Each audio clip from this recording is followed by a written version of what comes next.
ಏಕೆ ಅಂತಂತಂದರೆ ಒಬ್ಬ ನಿರ್ಮಾಪಕ ಗೆದ್ರೆ ಚಿತ್ರ ಗೆಲ್ಲುತ್ತೆ. ನಿರ್ಮಾಪಕ ಅಂದ್ರೆ ಯಾರು ಅಂತ ತಿಳ್ಕೋಬೇಕು. ಅನ್ನದಾತ ಅವನೊಬ್ಬ ಸುಖವಾಗಿದ್ರೆ 10 ಜನ ಅಲ್ಲ 100 ಜನ ತಂತ್ರಜ್ಞರು 100 ಜನ ಕಲಾವಿದರ ಕುಟುಂಬ ಅವ್ರ ಹೆಸರು ಹೇಳ್ಕೊಂಡು ಅನ್ನ ಮಾಡ್ಕೊಂಡು ಊಟ ಮಾಡ್ತಾರೆ.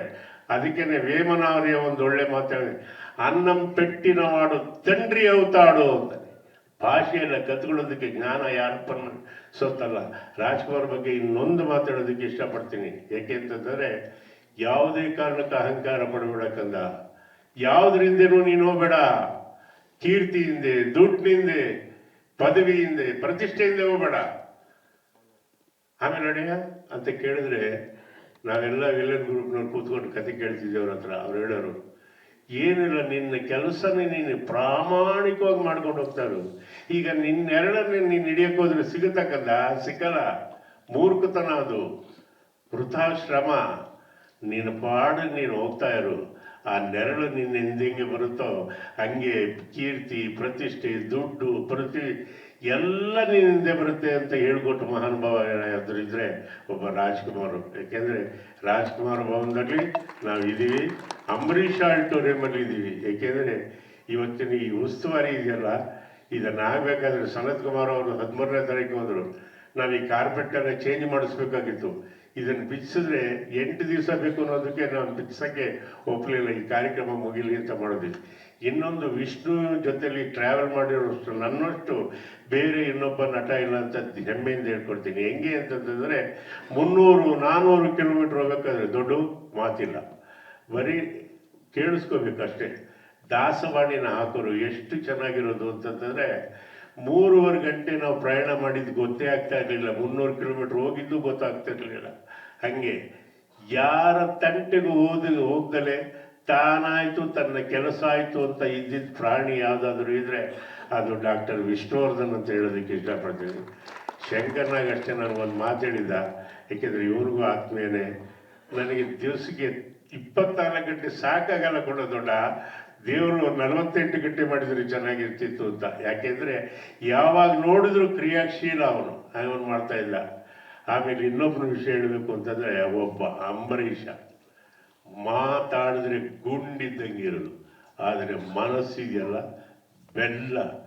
ಬೆಣ್ಣೆ ಅವನು. ಯಾಕೆ ಅಂತಂತಂದರೆ ಯಾರಿಗಾದರೂ ಅತ್ಯಂತ ಗೌರವ ಕೊಟ್ಟು ಮಾತಾಡ್ದ ಅಂತಂದರೆ ಅವನ ಮೇಲೆ ತುಂಬ ಬೇಜಾರಾಗಿದೆ ಅಂತ. ಇಲ್ಲಿವರೆಗೂ ಏಕವಚನದಲ್ಲಿ ಕರೆಯುವಂಥ ಸ್ನೇಹಿತ ಯಾರು ಇದ್ದರೆ ಅದು ಒಬ್ಬ ಡಾಕ್ಟರ್ ಅಂಬರೀಷ್. ಅಂಬರೀಷ್ ಏನಾದ್ರು ಇರಲಿಲ್ಲ ಅಂದರೆ ಕರ್ನಾಟಕ ಚಲನಚಿತ್ರ ಕಲಾವಿದರ ಸಂಘನ ಇಲ್ಲಿಗೆ ಒಂದು ಇಟ್ಟಿಗೆ ಇಡಕ್ಕೆ ಆಗ್ತಾ ಇರಲಿಲ್ಲ. ಇದು ದೇವ್ರ ಮೇಲಾಣೆ, ನನ್ನ ಕಲಾದೇವಿ ಮೇಲಾಣೆ. ಅಂಬರೀಷ್ ಇಲ್ಲ ಅಂದಿದ್ರೆ ಈ ಜಾಗಕ್ಕೆ ಈಗ ನಾವೇನು ಕೂತಿದ್ವಿ ಇದಕ್ಕೆ ಒಂದು ಇಟ್ಟಿಗೆ ಇಡಕ್ಕಾಗ್ತಾ ಇರಲಿಲ್ಲ. ಹಾಗಾಗಿ ಆ ಪುಣ್ಯಾತ್ಮ ಚೆನ್ನಾಗಿರಲಿ ಅನ್ನೋದೇ. ನಾನು ಇಷ್ಟೆಲ್ಲ ಯಾಕೆ ಹೇಳಿದೆ ಅಂತಂತಂದರೆ, ನಾವು ಸಿನಿಮಾ ನಟರಾದಾಗ ಭಾಳ ಕಷ್ಟ ಆಯಿತು. ನಮ್ಮ ಗುರುಗಳು ಒಡೆದು ಬುದ್ಧಿ ಹೇಳೋರು ನಮಗೆ. ಅವ್ರು ಹೊಡೆದಿದ್ರಿಂದ ನಮಗೆ ಎಲ್ಲ ಜ್ಞಾನ ಬರೋದಕ್ಕೆ ಸಾಧ್ಯ ಆಯಿತು. ಯಾಕೆಂದರೆ ಯಾರು ಹೊಡೆದೇಳ್ತಾನೆ, ಬೈದೇಳ್ತಾನೋ ಅವನು ಬದುಕಕ್ಕೆ ಹೇಳ್ತಾನೆ ಅನ್ನೋದನ್ನು ಅರ್ಥಕೊಬಿಟ್ರೆ ಅಲ್ಲಿ ವಿವಾದನೇ ಇರಲ್ಲ. ಯಾಕೆಂದರೆ ನಾವು ಬೆಳಿಗ್ಗೆ ಎದ್ದ ತಕ್ಷಣ ಮಡ್ರಾಸಲ್ಲಿದ್ದರೆ 5:15 ಗಂಟೆಗೆ ಬಂದು ಎಬ್ಬರಿಸೋರು. Horse gallop ಬರೋರ್ಗು ಓಡಿಸ್ಬೇಕಾಗಿತ್ತು.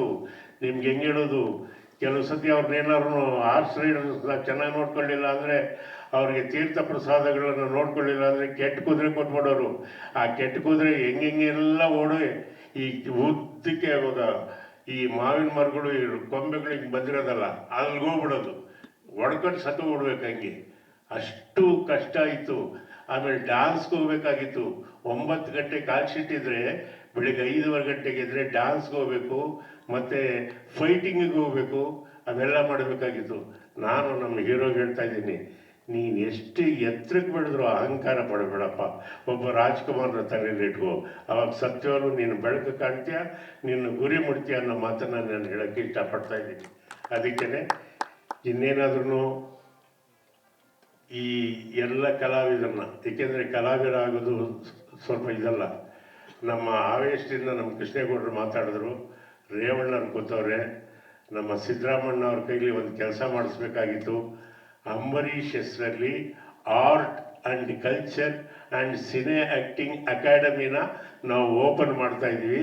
ಅದರ ದಿಶೆಯಲ್ಲಿ ನಿಮ್ಮೆಲ್ಲರ ಆಶೀರ್ವಾದ ಇರಲಿ. 3 ವರ್ಷದ ಕೋರ್ಸಲ್ಲಿ ನಾವೇನು ಮಾಡ್ತೀವಿ ಅಂದರೆ ಪಕ್ಕ ಎಡಿಟಿಂಗಿಂದ ಹಿಡಿದು ಸೀವಿಂಗಿಂದ ಹಿಡಿದು ಪ್ರತಿಯೊಂದನ್ನು ಮಿಕ್ಸಿಂಗಿಂದ ಹಿಡಿದು ಪ್ರತಿಯೊಂದನ್ನು ಹೇಳ್ಕೊಡ್ತೀವಿ. ಅವನು 2ನೇ ವರ್ಷದಷ್ಟೊತ್ತಿಗೆ ಅವನು ಪಕ್ಕ ತರೋಗಬೇಕು. 3 ವರ್ಷ ಮುಗಿಸ್ಕೊಂಡು ಹೋಗೋಷ್ಟೊತ್ತಿಗೆ ಕಡಿಮೆ ಅಂದರೆ 25 ಜನಕ್ಕೆ ಅನ್ನ ಹಾಕುವಂಥ ಯೋಗ್ಯತೆ ಬರಬೇಕು ಅವನಿಗೆ. ಒಂದು ಪೂನಾ ಫಿಲ್ಮ್ ಇನ್ಸ್ಟಿಟ್ಯೂಟ್ಗಿಂತ ಯಾವುದೇ ರೀತಿಲಿ ಕಡಿಮೆ ಇಲ್ದಂಗೆ ನಾವು ಇದನ್ನು ಮಾಡ್ತಾ ಇದ್ದೀವಿ. ದಯವಿಟ್ಟು ರೇವಣ್ಣವ್ರಿಗೆ ನಾವೇನು ಕೈ ಮುಗಿದು ಕೇಳ್ತೀವಿ ಅಂದರೆ, ಸ್ವಾಮಿ ನಿಮ್ಗೇನಾದರೂ ನಮಗೆ ಡೊನೇಷನ್ ಕೊಡಬೇಕು ಅನ್ನಂಗಿದ್ರೆ ಕಂಠೀರವ ಸ್ಟುಡಿಯೋದಲ್ಲಿ ಯಾವುದೋ ಮೂಲೆ ಬಿದ್ದಿದೆ ಮಿಚ್ಚಲ್ ಕ್ಯಾಮ್ರಾ. ಯಾಕೆಂದರೆ ಕೆಲವರು ಮಿಚ್ಚಲ್ ಕ್ಯಾಮ್ರಾ ನೋಡೇ ಇಲ್ಲ. ಮಿಚ್ಚಲ್ ಕ್ಯಾಮ್ರಾ ಬರ್ತಾ ಇದ್ದಿದ್ದು 1000 ಅಡಿ ಮ್ಯಾಗ್ಝೈನ್, 1000 ಅಡಿ ಮ್ಯಾಗ್ಝೈನಿಂದು ನಾವು ಹುಡುಗರಿಗೆ ಪಾಠ ಮಾಡಕ್ಕೆ ಬೇಕು. ಅಲ್ಲಿ ಬಿಟ್ಟರೆ ಏನಾಗುತ್ತೆ ಅಂದರೆ ಅಲ್ಲಿಟ್ಟು ಇಲ್ಲಿಟ್ಟು ಹಾಳಾಗುತ್ತೆ. ನೀವು ಕೊಟ್ಟರೆ ನಮ್ಮ ರೇವಣ್ಣವ್ರು ಕೊಡಿಸಿದ್ರು ಕಣಪ್ಪ, ಕನಕರಾಜ ಪ್ರೊಡ್ಯೂಸರು, ಹೀರೋ ತಂದೆ ಅಂತ ಹೇಳಿ ನಾವು ಇದು ಮಾಡ್ತೀವಿ.